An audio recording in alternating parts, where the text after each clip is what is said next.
Warga UUD tetap waspada sama cuaca ekstrim tak menentu yang terjadi belakangan ya.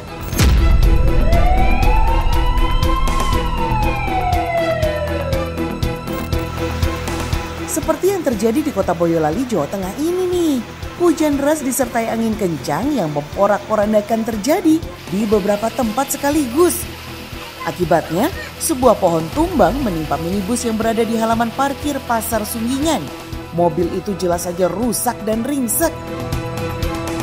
Tidak hanya itu, pohon tumbang ini juga menimpa sebuah warung tenda dan sebuah sepeda motor. Petugas damkar langsung merespon cepat begitu dapat laporan dari warga.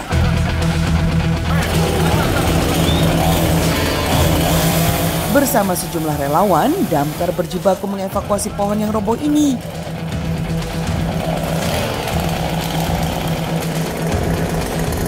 Pohon tumbang ini juga mengenai jaringan kabel listrik PLN, jadi penanganan harus ekstra hati-hati.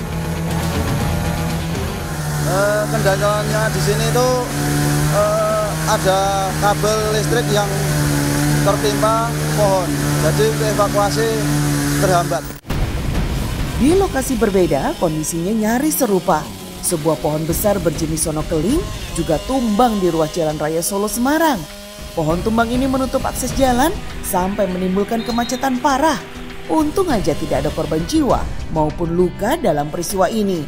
Tapi saat pohon tumbang sedang dibersihkan, satu pengendara motor tiba-tiba saja terpeleset.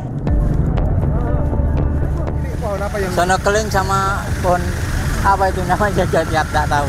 Gimana nutup jalan, Pak? Nutup jalan penuh. Terus ada menimpa? Enggak ada. Untung enggak ada kendaraan lewat pas.